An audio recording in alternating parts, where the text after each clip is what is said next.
Hola y bienvenidos a the EP adventure with Henry fucking Markin, aka Hello. 2-3. You got yourself a new nickname after this episode, dude. Yeah, I did. I got fossilized here. I'm 23 years old and I got reduced to a number. Oh, original.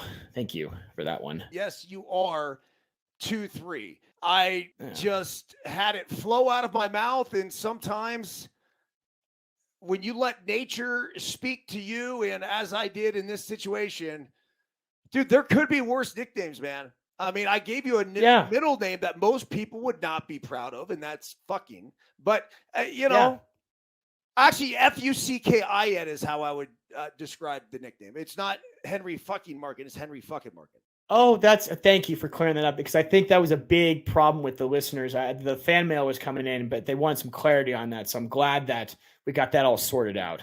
That's good, man. So today's episode is with Ashley Haas. Ashley is a model. She is an entrepreneur. She is a sports agent. She is an actress. She is a no filter original. And I can't tell you how grateful we are, Henry, for having Ashley a part of No Filter and how much she has contributed to the launch of No Filter and the use cases. And really, we've spent the first couple of years here building out the platform, dialing in the tech. And with that, we've created content. And Ashley's been a huge part of that. And it's just, bro, there's very few people that I know in my life where we could come on here in quote unquote a podcast form and in the middle of it get completely lost and forget that we're doing a podcast. But that's exactly what happened in this episode. Dude, yeah. I think she also enjoyed just letting us bicker and fight and squabble amongst each other. I mean, by the way, she was amazing. So listener, make no mistake. If you have the chance to meet her in person, she's even more amazing than she sounds. She's awesome. I'm not trying to gas her up out of proportionally. She is that great. She's an awesome person, amazing human being, and she's funny as hell. But then she also took a backseat and she was like, I'm going to let these toddlers bicker about God knows what. And she just started pulling out food and was munching. And I think she did that right when it was revealed to the audience that I fucked up your 40-year fantasy baseball league draft. And by the way, this is the first time we've actually talked about it since I did that. You're going to get more information in this episode of what I did and sort of the circumstances behind that, because usually I'm quite tech savvy, being the social media guru here for No Filter Network. But I never had a chance to really talk to you about that. So I'm so sorry. I'm so sorry. Yeah, we do get into it in the episode, so I don't want to spend any more or waste any more time on it. I can just tell you this, Henry. You really fucked that one up, man. I didn't find it as funny as you did, man. What a fucking inconvenience, dickhead. I'm so sorry. I did when I know I fuck up, I laugh. I'm sorry. I laugh when I get nervous.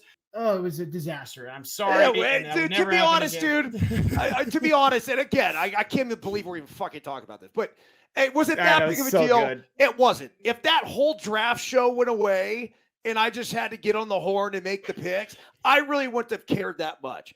But it was a cool chance to let the guys come on the platform and experience No Filter. And, here you are just killing the stream in the middle of it. It's just unfathomable after we spent an endless amount of time just trying to get people on there. And hey, neither here nor there. If you want to hear about that, just you'll listen in the show. It happens.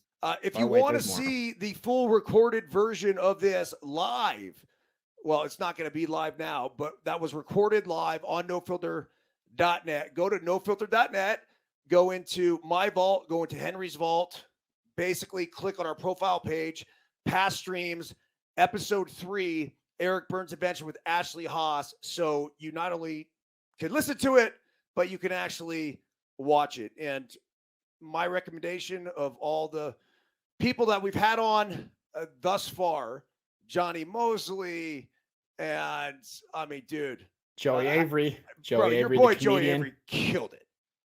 Absolutely killed it. And I just missed him by a day in Scottsdale, by the way. But after those two guys, and both good-looking guys, great. But this is another level. Most definitely. Yeah. Simple as that. I don't care if you like guys or you like girls, man.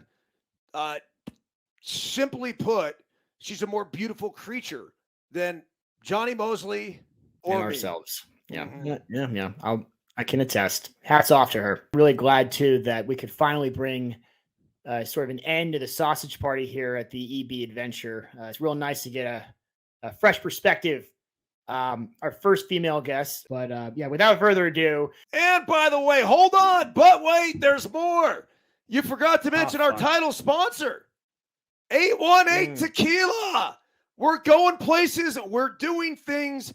Ocho Uno Ocho Tequila Reposado, 100% agave azul handcrafted small batch in Jalisco, Mexico. Without further ado, Ashley Haas.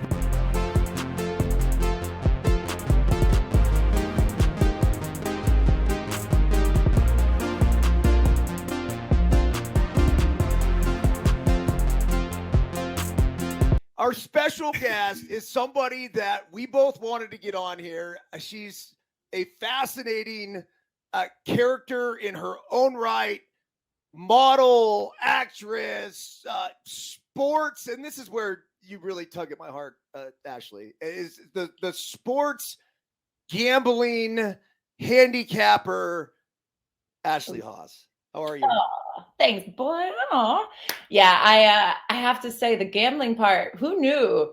Little 6-year-old Ashley at the racetrack with her grandfather. Who knew this is where my life was going to go? Yeah, but honey, as I called you, honey, which is just fucking creepy. I'll take it. But let's start there. Yeah.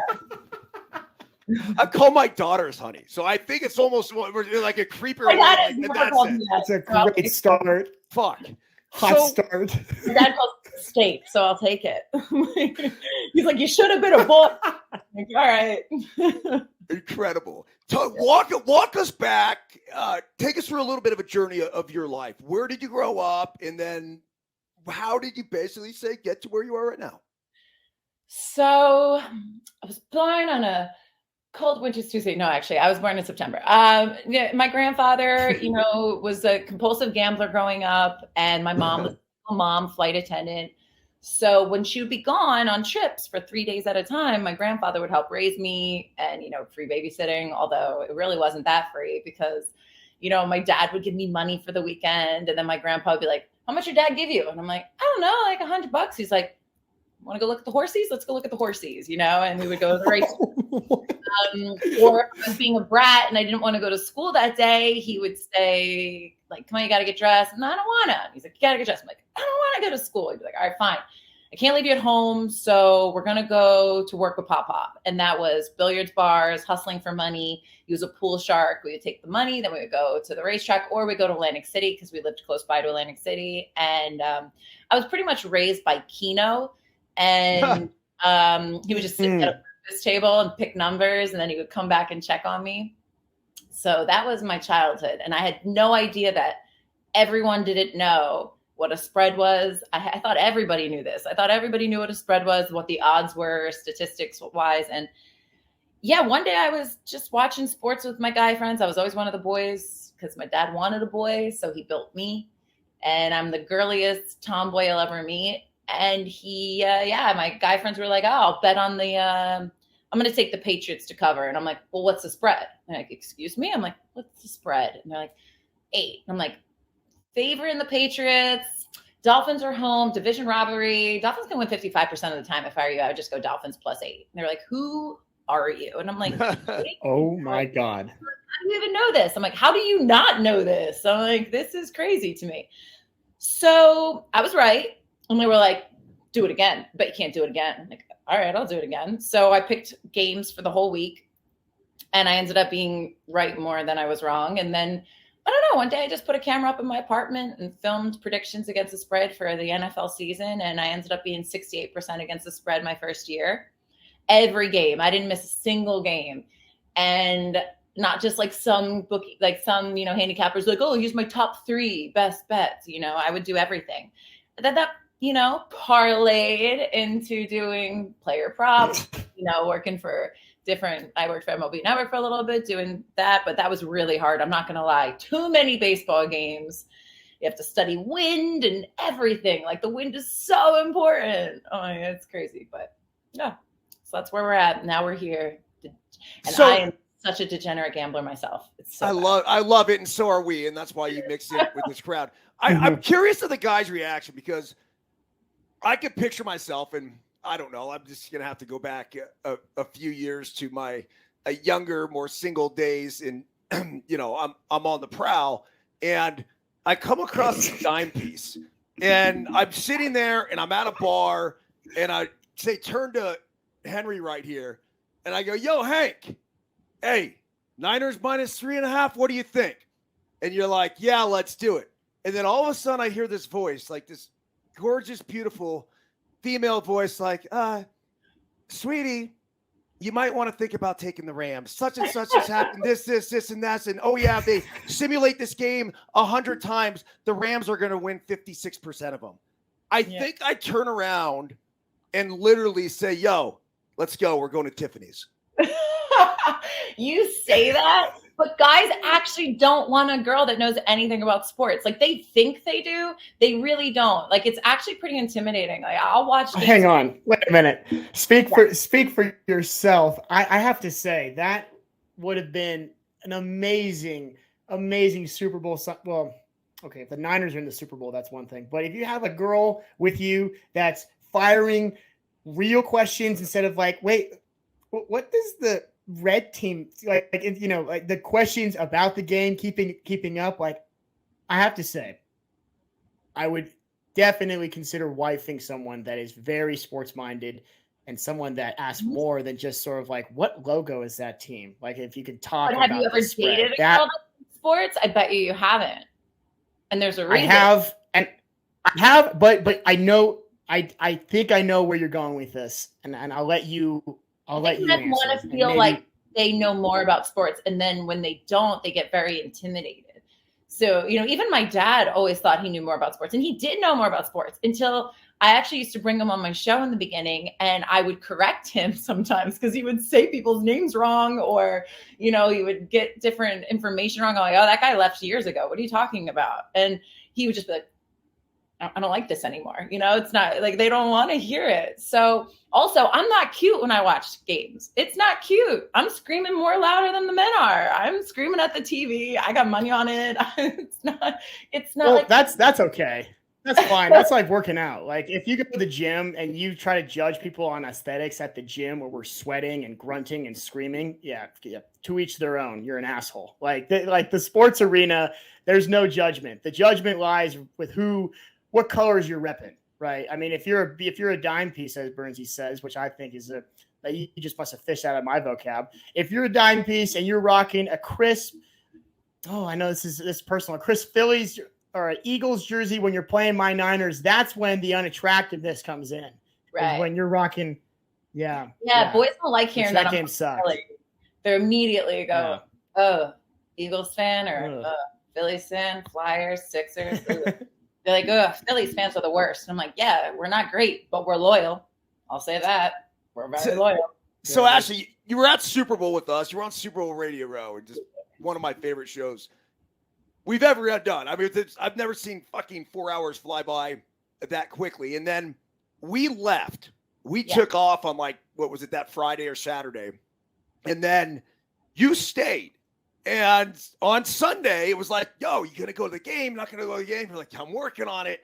Sure enough, there you are in Arizona, in Glendale, at the stadium, watching the Eagles and the Chiefs. How was it? Oh, my God, it was amazing. But here's the best part. Like, I don't like to jinx myself. People kept saying, like, oh, I have a ticket for you, or I'll get one for you, whatever. And I just kept saying, I don't know yet.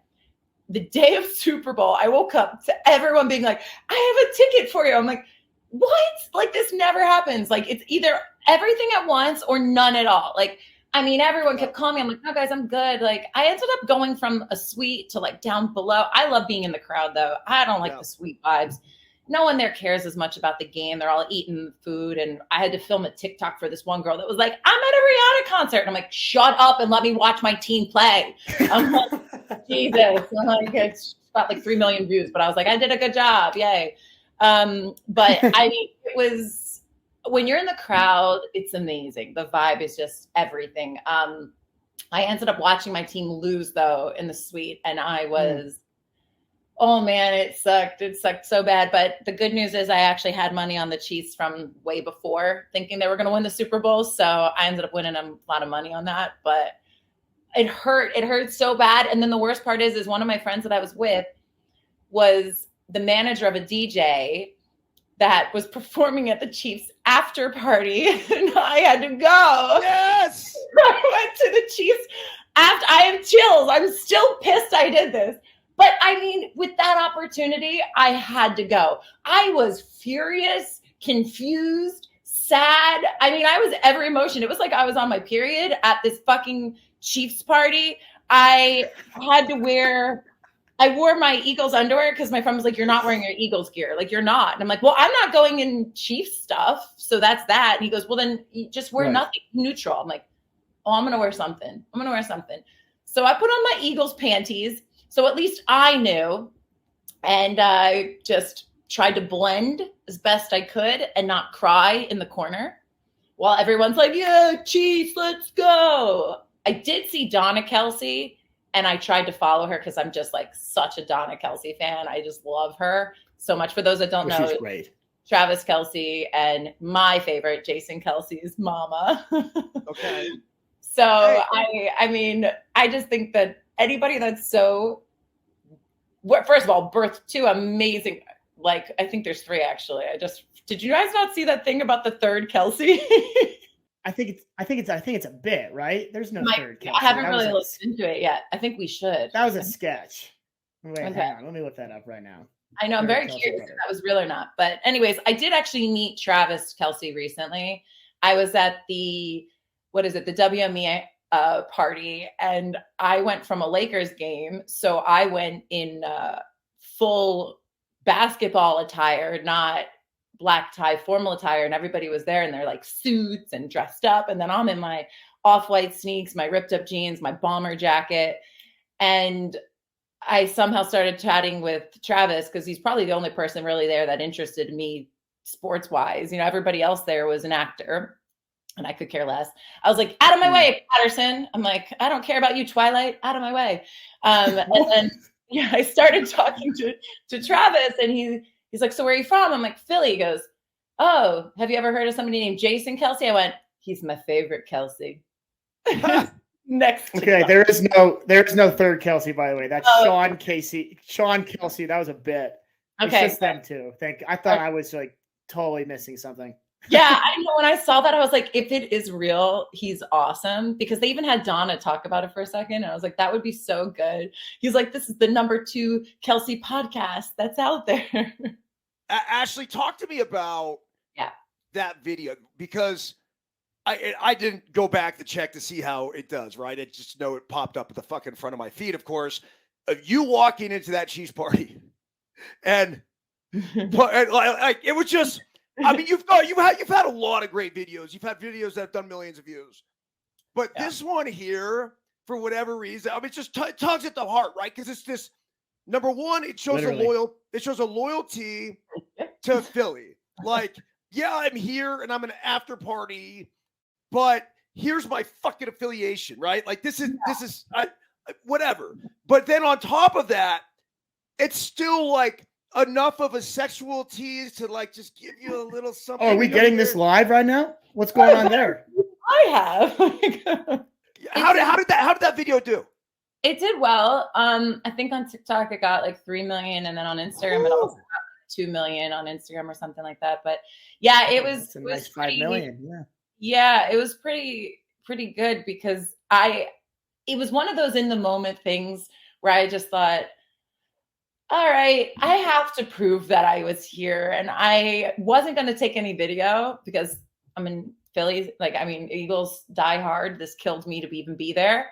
So I thought if I'm going to take one video, it's going to be me showing like, I'm here, but I am still wearing my Eagles panties to support it. At least no one here knows I'm wearing it, but I know. And now I'm going to show 5 million people. I was going to say, yeah, that no one knows except the 5 million people that will see in 15 minutes. Exactly. What is that like too? Because you come across to me as very raw, very authentic, very loyal, and there's this element in your profession and modeling and acting and everything else that there's this sexual sort of. I don't know if sexual is the right word. I guess it probably is, but the whole idea that hot sells, sex, right? But to be able to do it, because there's always this crazy fine line of, and I would think about it, I guess now more if that's my daughter, right? Like at what point you're like, damn, that's too much or whatever. How has it been for you? Because I don't think anyone does it better of all the models / actresses that I follow. And quite frankly, it's not that many of them, but of all of them, I would say you do it with a sense of humor too, which always, it's like I think that's probably one of the most important things, but how do you navigate that? And how have you figured out, say, a successful formula that's gotten you where you are? Oh, that's a really good question. It's actually something I think about almost every time I have to post because, I do want it to be taken seriously in the sports world. I have this, I modeled my whole entire life when I was a kid. I was 13 until 107 now. And so, I've modeled my whole life. But, do I want to continue posting sexy pictures or this or that?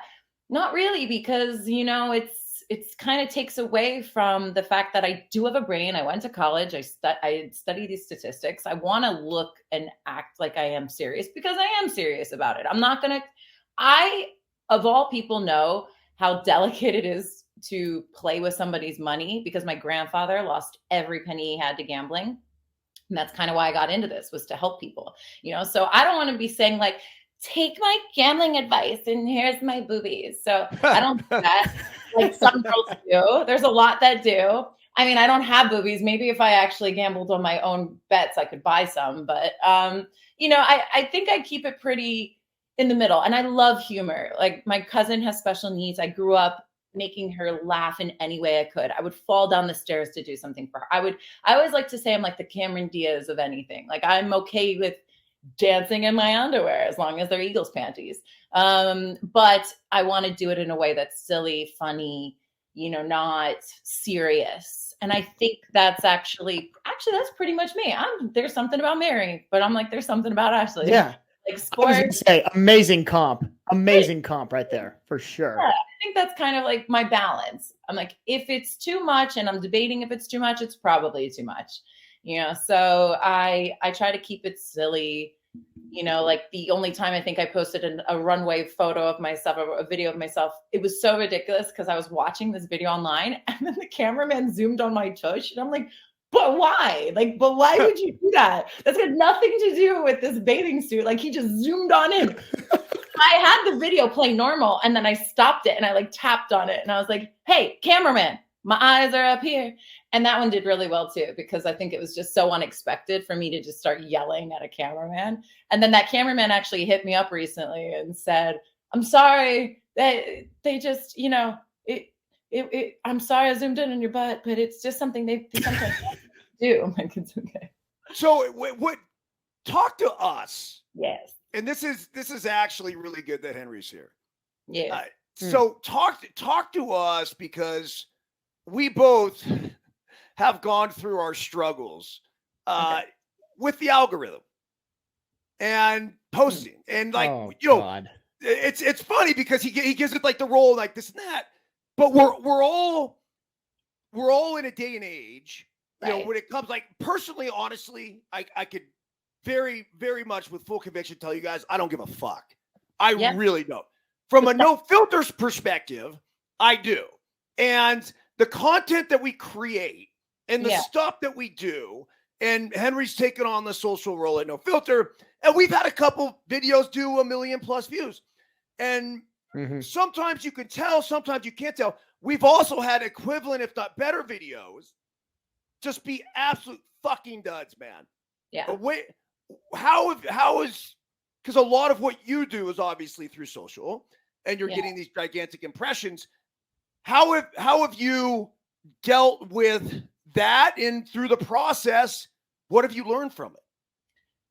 I would say the less I care about a post, sometimes the better it does. It's so ridiculous. Like just being authentic and being like, I'm just going to post it, see how it does. I also don't look. I literally upload and I'm like, I put my phone down. I don't want to know how it's going to do. I don't care. And that's actually the times that the things that I've done have gone viral. I'm like, why is my phone binging so much? What's going on? I'm like, oh shit. Okay.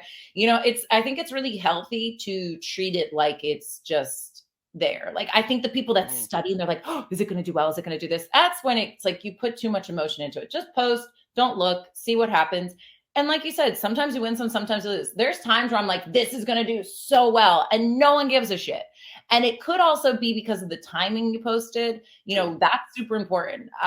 You have to look and see where your biggest following is based. And if it's a time where they're at work or never on a Friday night, because no one's ever out. I mean, I'm probably the only loser that's home doing laundry on a Friday night, but everybody else is out doing really cool shit. So I wouldn't post on a Friday night. Sundays and Mondays are the best because that's the time when people are the most chill. They're just scrolling through their feeds. I would say it's like learning when people care the most about your stuff because everyone's in a different time zone, different area, everything. But also shorter is better. It's so sad that our attention span as we get older is just like, I mean, even just in general, as the time goes on, our attention span is 10 seconds, they said. Anything over 10 seconds. That's why you watch some of these dumb videos that I watch. I'm like, how does this have millions of views? I feel like I just wasted 10 seconds of my life and I want it back. But at that point, you've already accidentally watched it 4 times and now and you're like, you already just accidentally fed the algorithm. She's fucking right, man. She's so right. Yeah. So the way I look at it from, say, a personal perspective, and a lot of it's interconnected, right? Whether it's personal or no filter stuff. But I look at it as, and this is where I think it's, from a healthy perspective, this is my scrapbook. I'm building this scrapbook for myself, for my friends, for my family, to be able to scroll through and like, look how, like, at some point, my snowboard videos, by the way, they're 9 out of 10 do absolutely fucking terrible. And I don't give 2 fucks because I get to document an epic day out in Tahoe when 2 feet of snow fell from the fucking sky last night. And we're like, 24 inches deep and face shots. And I know what sort of feeling that brought to me. Whether that translates and anyone else can get that sort of feeling, I don't know. And quite frankly, I don't give a fuck because I know that's what I experience. And when I go back and watch it, that's going to be what I remember. So there's that personal element of things. And then there's the probably what Henry deals with more than anything is the business thing. Oh, you mean for my job?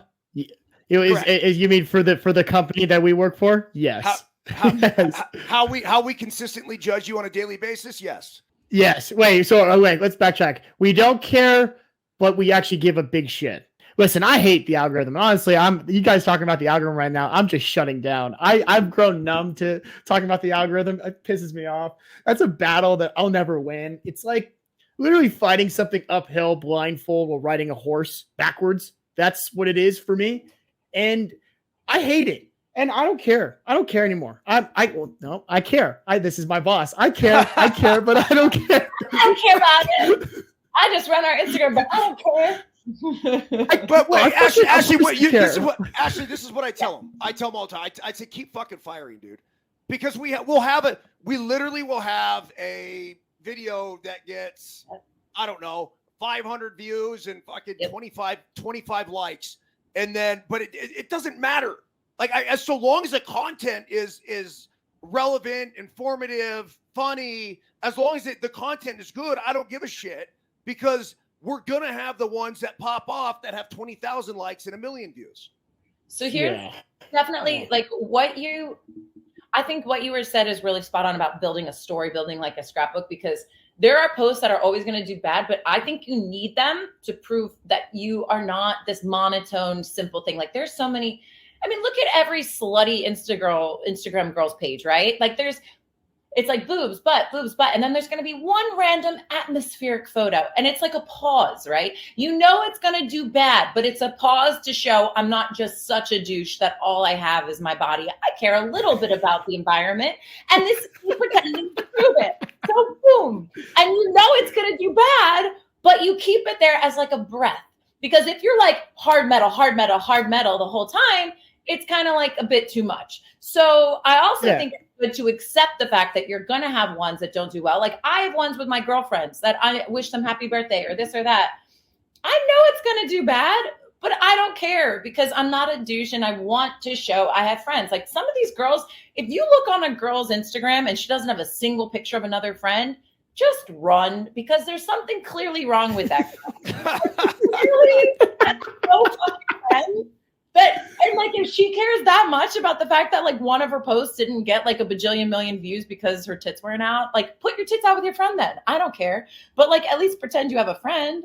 So no friends are red flag. No friends are red flag. If it's just like, if her feed looks like Pornhub, red flag. If there's not like one like pause post, as you said, like not for the machine. Yeah. Wow. Yeah. Listener, you're getting more than you bargained for here with sports content, life hacks, Instagram knowledge about the fucking algorithm, which I'm gonna pull my teeth. I bet you, I'm gonna tell you, I'm gonna give you both homework assignments to pick. I'm gonna send you some like douchey 5-second thing to like film.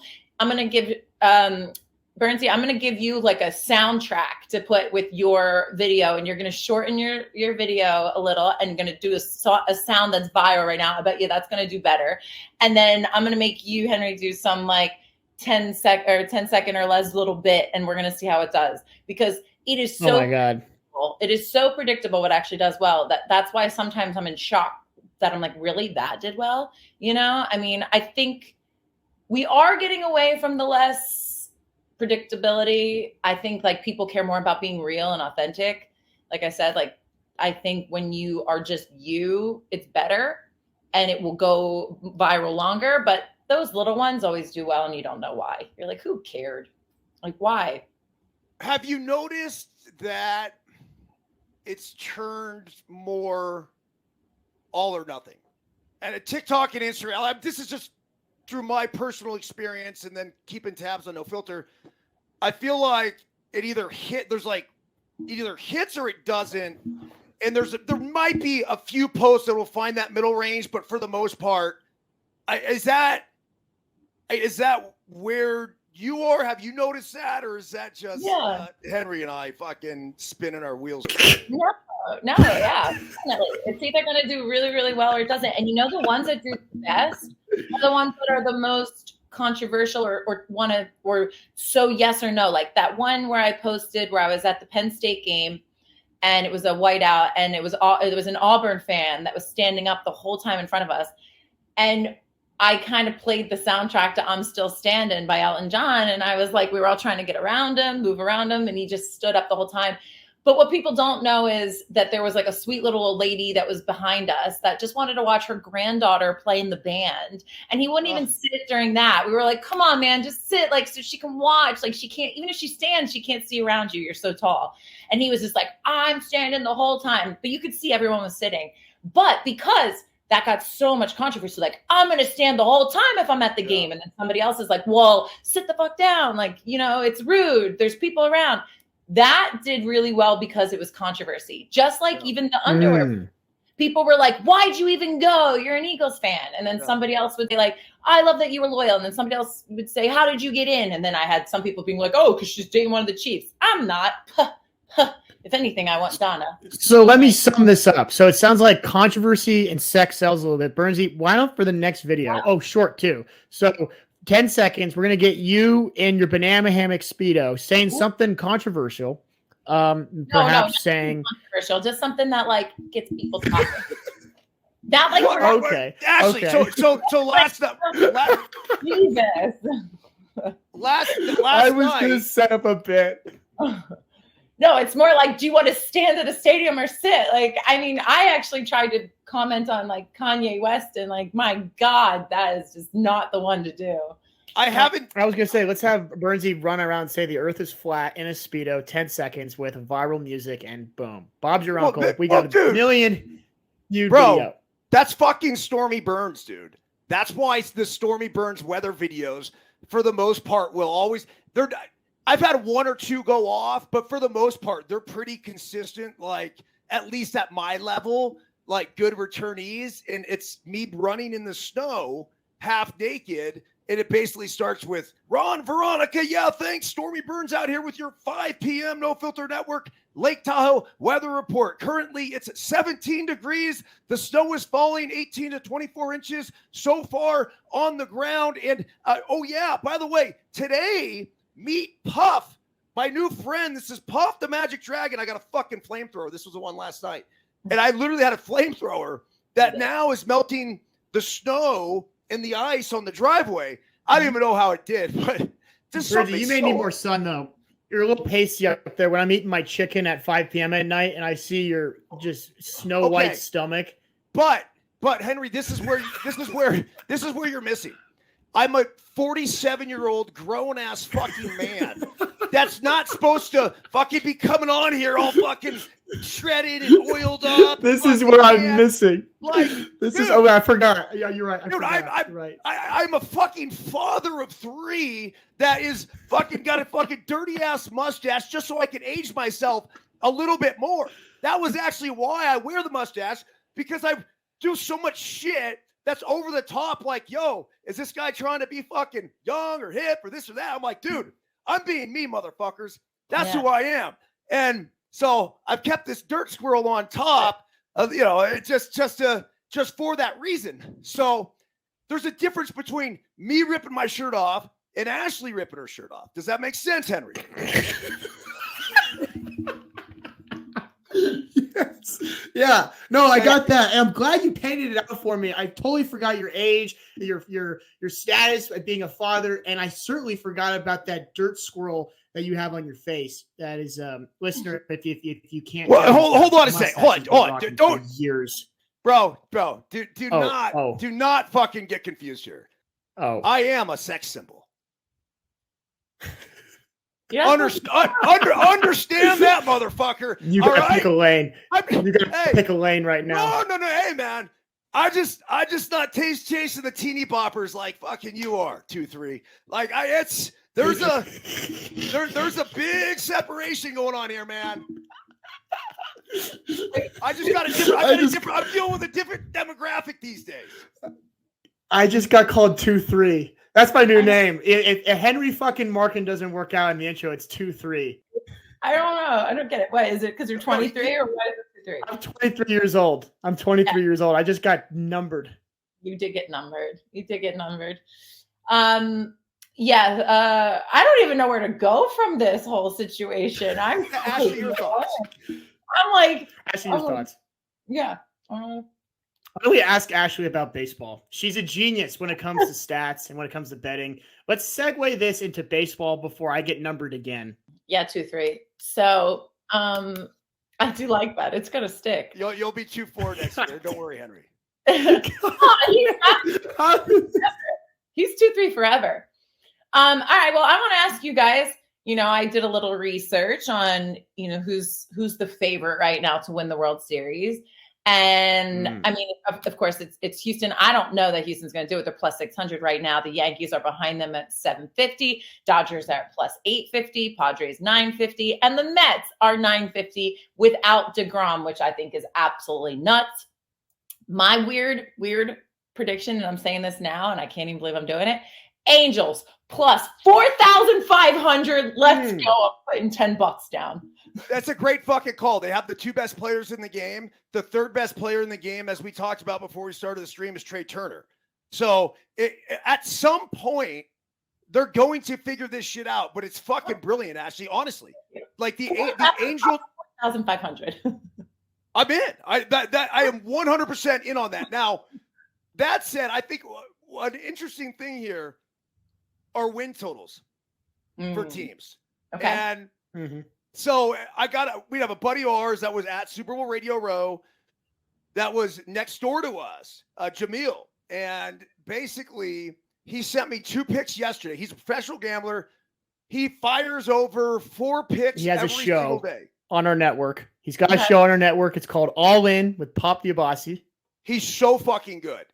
And Ashley, you got to go on with him. But he sends these picks over. I'm not kidding you.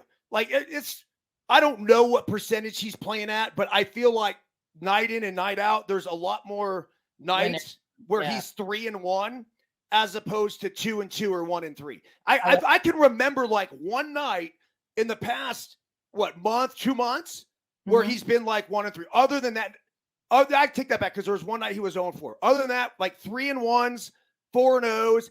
That said, he sent 2 picks that I found very interesting. One of them was the Giants over 81.5 that Will Clark and I talked about last night on the show. And then the other one was the Padres under 93.5. I do like the Padres under 93.5 just because I think the West is better than people give it credit for.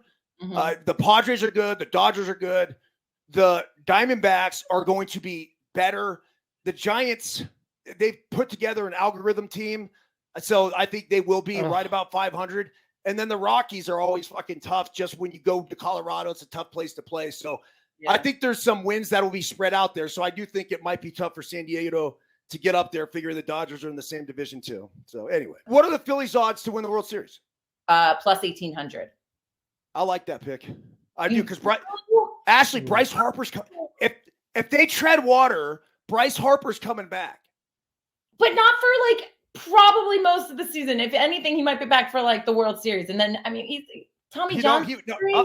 He was predicted. He was predicted by Roto World because we had this fantasy draft the other day that Henry bailed out on and then fucking killed the stream, which is a whole nother subject that we haven't even talked about. Sorry about that. So imagine this, Ashley. We're doing a fantasy draft that I let Henry in at the last second, and we're gonna create a no filter team. This is the oldest standing fantasy league in the fucking country. Someone's got to die for you to get a spot. We're starting to run through some new teams now. Okay. Like unfortunately, unfortunately, there's turnover here. So we decided there was a spot open, and I said, fuck it, because I have a percentage of another team in this league. And I go, let's grab the spot and we'll call it a no filter team. Henry, are you in? Do you want to be a part of this? You want to be part of the draft? Byrnes, I'm in. I said, cool. We're going to do it on no filter. I'll make you a co-host. All is good. We come on here. The draft starts. I'm working 2 drafts. I got the Oppo Taco draft. I'm working with my other boys. And then I also have no filters, which I'm obviously paying attention to. We get the first pick of the draft. We draft Aaron Judge because it's only home runs, which is great. I was going to ask how this draft was working. Okay, so your team. Only home runs. Actually, as a matter of fact, I'm going to let you into it because I'm going to kick Henry out. So then we're going through like first round, second round, and all of a sudden it like comes back, and I'm like, "Yo, Henry, like this is where we are. This is what we're doing, and whatever." And he sends me a text in the middle of it. He goes, "Yo, man, I can't edit video and do this at the same time." And I'm just like, I can before. What? Hang on. Okay, I'll let you. No. I said what? And I'm like, whatever. I said, fuck, see ya. And I just like go basically. I'm gonna have to handle this. I'll handle the rest of the draft. Done. Next thing you know, I see his screen click off, and then our entire stream fucking dead. Killed it. Yep. You know how many people were on this? Yep. 20 fucking people. The host and you from all over the world. Oh no. Yes. Okay. Yes. So trouble. Not one of my finest moments. What happened? Not one. So I would say of all the times that we've had technical errors and something's gone wrong, I've usually been pretty good about keeping a pretty straight shot here, right? I'm pretty good. I don't fuck up like that. But I was a little hungover. I thought it was gonna be like my fantasy football draft where it's, it's like an hour and 10 minutes, What were you doing on What's Monday that? night? I said you were hungover last night. What the fuck were you doing on a Monday night? No, this was a Sunday at 1. Sunday. Oh, okay, all right. It was Sunday. I had a big Saturday. It was a big Saturday. We drank all the alcohol that they had in San Francisco. I don't think they have any left now. Yeah, it's all gone. And Byrnesy asked, "You want to be in the draft?" I was like, "Absolutely." And I was thinking, listen, I'm just gonna be spitting one-liners and whatever, and just kind of fuck around in the chat. And I very quickly realized this is not the place. This is a very serious, as he said, people have to die for spots to open up. They don't know who the fuck I am. I'm just Byrnesy's +1. And so I'm very quickly silenced. Then I also realized, oh shit, I have to edit video. And if I mute myself, and do this, then what good am I? So I kind of can't cut because, I do work for Eric. I'm his intern, actually full-time now. I can't even tell anymore. And so I fucking accidentally run out of bandwidth in my head.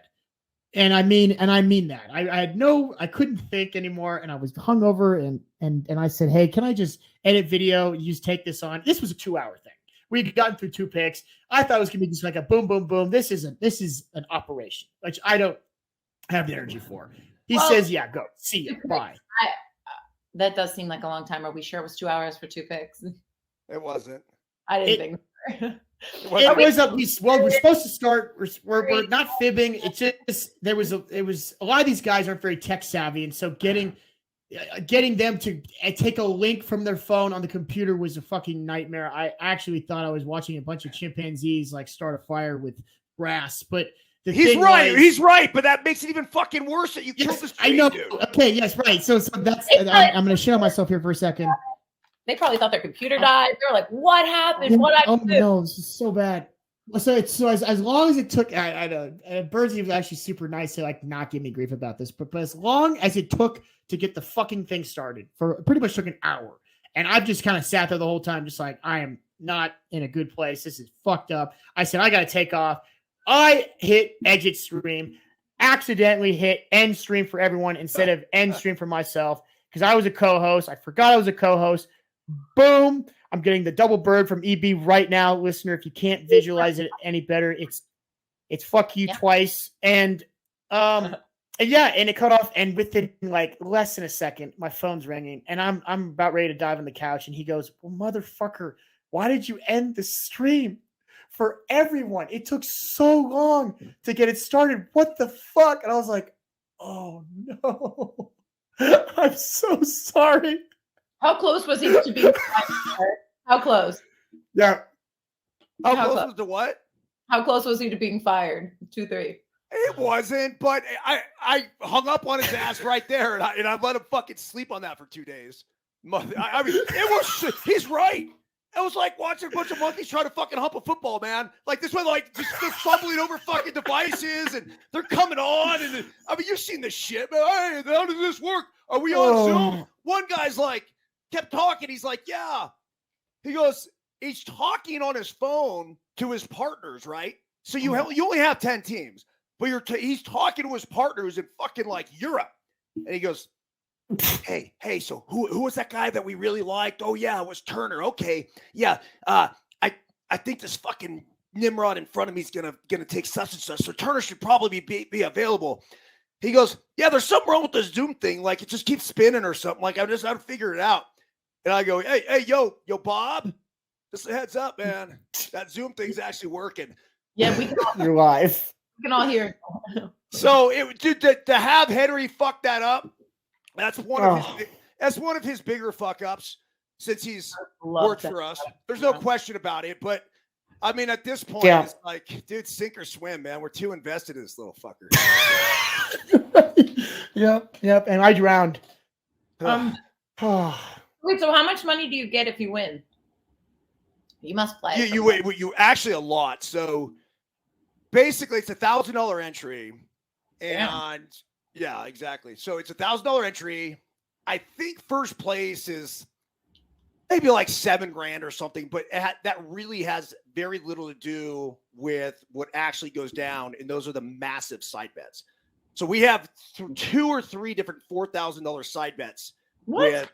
Yeah. with other teams. That's why I have a percentage of that team, and we have it split up. It's there. At first, there was 2 of us, and there was 3 of us. Now there's 4 of us, and it's cool when you do things together, right? It's kind of cool to have friends, like we were talking about earlier.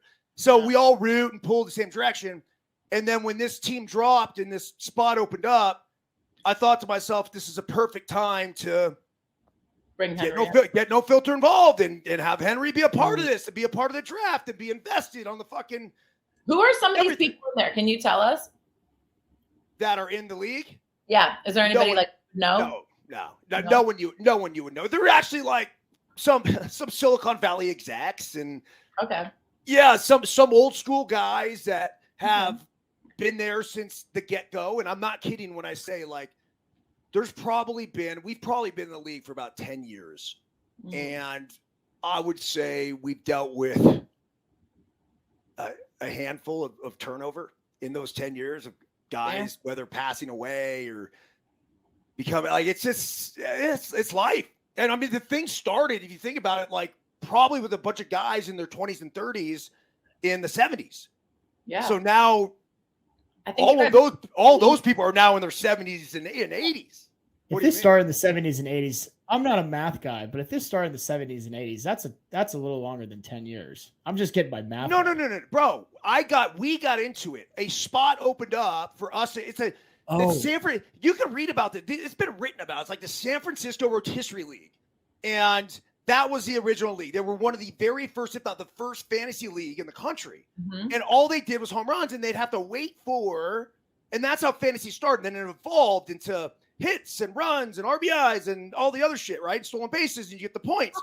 But it's the OG, they kept it simple. Go ahead, Ashley. But why isn't it like how with so I've never done a fantasy football for baseball. I've never done fantasy for baseball. But why isn't it like football where, you have defense, you have a kicker, you have everything? Like, why don't you have a catcher? Why don't you have a pitcher? Why don't you do I don't understand. Why don't you have errors and stuff like that? Why is it more just all about the hits? They do have it, but this one's just home runs. And that's what makes it pure and authentic, because if you have to think about back in the day, if you started this thing in the 70s, you're like, how can we play a game with this and have fun with it, yet also be able to keep track? And you weren't able to keep track on our devices with one push of a button, right? You don't have Yahoo or CBS Sports calculating it. So at the end of every week, they would go and gather up the box scores to count the home runs that happened for their team. And there's something that's pure about it. You can't make any roster moves. I like it because, it's not consuming my entire life. We do 1 4-hour draft day and you're fucking done for the entire time. Yet Henry can't stay on for fucking 4 minutes. So effectively, I just did some research. Yeah. So 2-3 here. I just did some research, and apparently it is a very prestigious league, very famous. It's been around for well over 40 years. It's a great tradition in the Bay Area. And with one click of a button, I ruined a very wholesome and expensive and tell me this made news. Well, it didn't make news, but I'm just reading the history of this league, and I'm just looking into this. I don't think I'm ever allowed to be invited back. What he's trying to say, Ashley, his fuck up was bigger than he thought. My fuck up, moralizing all of these poor elderly. Get on his face. He looks really actually concerned now. He should. This is really. I didn't realize that this is these guys are relics in the country, and I literally just fucked over their whole. Holy shit! Imagine. Okay, this is what it's like. I'm going to put this, obviously blow this out of proportion a lot, but imagine if you're at the NFL draft and right after the second pick, we're talking third pick, some idiot just pulls the plug, just kills the fiber. Yeah. And it takes about 10 minutes for ESPN to get it going again. In these guys' minds, this is the NFL fucking draft, because this is they waited all 40-year tradition. Holy shit. Okay, I'm sorry to the rotisserie gentlemen. My bad. I'll just stick to beer next time. Good idea. Henry, do you have anything else for Ashley? We've taken up way too much of her time. And this is your chance to redeem yourself with one brilliant intellectual question to send us all out with before we end the stream properly here this time on No Filter Network. Oh, Oof. God, let's hope lightning doesn't strike twice. I have one somewhat intelligent question to ask, but I'm going to parlay that with a general thought. Ashley, you are a very, very layered woman. Thank And I just want the listener to understand that Layered. you have had a chance to listen to not just a sports commentator, not just a model, but a true Renaissance woman. Because it doesn't come that often when you have someone who is beautiful, brilliant, sharp, funny, and very empathetic. Oh, thank you. So there's... You're welcome. That's not a question. You're It's welcome. just you massaging I was her ego. It's just, she deserves, but fucking. If you bring some remember, here. I mean, if you recall, before I started speaking, I'm going to parlay it with a compliment. The question is this. Thank you. The question is this, and it's for our listeners. Okay. In this day and age, do you have to be defined by what you do, or can you be defined by what you love to do? I think society will always define you as what you do. But I actually don't even know what some of my best friends in the world do for a living, because I don't feel like the question that when we're supposed to meet people, it's always supposed to be like, hi, what's your name? What do you do? Where are you from? I do want to know where somebody's from, and I want to know what they love to do, but I don't really need to know what you do as a job, because whether or not that, most people ask that question, unfortunately, to find out if that you can better them. Like, can you help me in some way? Mm-hmm. So it's funny. I actually knew kind of what some of my best friends did, but I remember during COVID, we were all sitting at a dinner table, and somebody started saying like, oh, what does this guy do? I'm like, yeah, I don't know, actually. Like, what do you do, love? And like, I've known them for 8 years. And he said it. And I'm like, I'm so fascinated. I didn't even know you did that. Like, look at you go, like 8 years. But I do know what they love to do. And I think that we should be judged off what we love. You know, like, I mean, I love talking about sports. I love, helping people, talking about gambling. Like, I mean, as long as the advice is good, I love it. But I think that we are too often judged by what we actually do for a living, but that doesn't make us who we are. That's just a job most of the time, unless we love that job. And then you're very lucky. Not a lot of people get to do what they actually want to do and what they love to do. And I think that it's very special when you get to wake up, go to work, and love what you do, which is kind of where I'm at right now. I quit modeling as much. I still do it on the side because it's great money. I wish I could do it more often if I loved it, but I don't. What makes me excited is talking about sports. Like, you just never know. Like, it's something that I could never do myself. I mean, I was not a good athlete, very unathletic. I love watching sports because it's something that I can't do. One day I'd maybe like to coach. I don't know. I'd love to coach football one day. I just love to. Just see me screaming on the sidelines.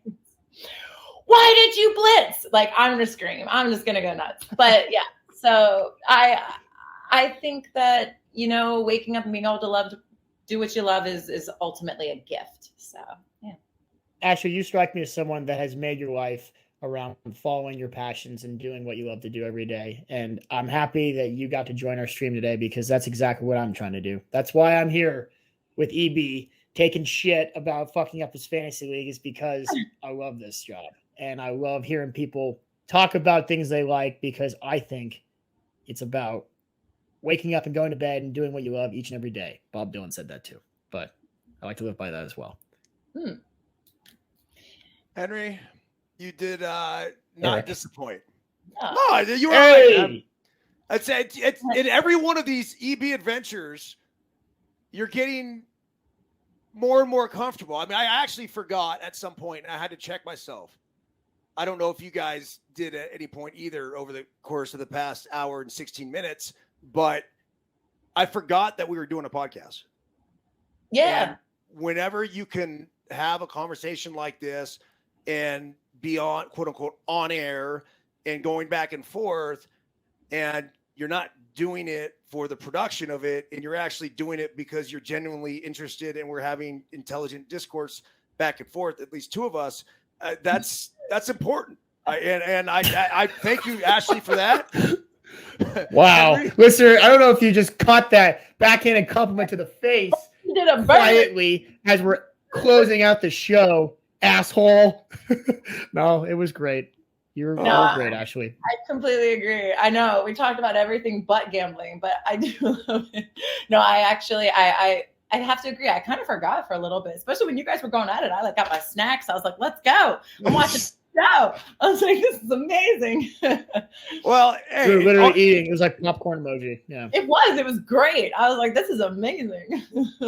Ashley, honestly, like, thank you for joining this. Thank you for being a part of the original OGs for No Filter. This has been, it's been a wild ride, really kind of 18 months or a couple years. And we just actually did a fucking huge deal with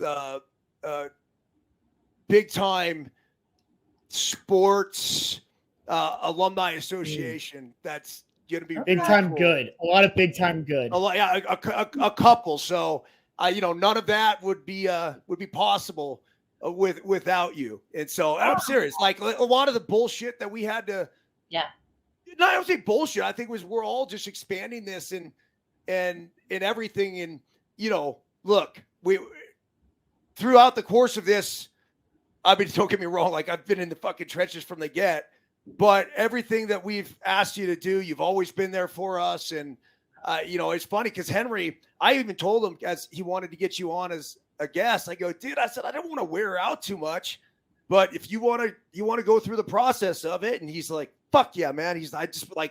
I want more. And I mean, we know he's in love and, as he, he said wear out. I said, no, let's wear her out. I want more. I think that's what I said. He did. He basically did. Yeah. Yeah.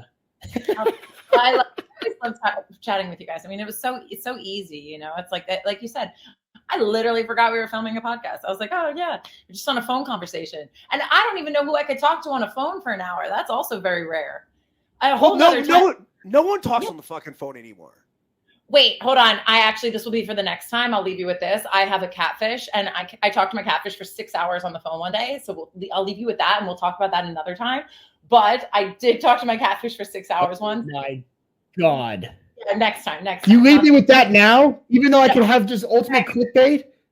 Cliffhanger. Boom. I have a catfish. Oh my God. The biggest mic drop in Eric Byrnes' adventure history is a 6 hour daily conversation with the daily catfish. Love my catfish. All right. You better be a phone call away, I swear to God. Yeah, we can definitely talk about that next time. Oh man, this was actually great. Ashley, thank you so much for coming by. Ashley, thank you. Love you guys. See ya!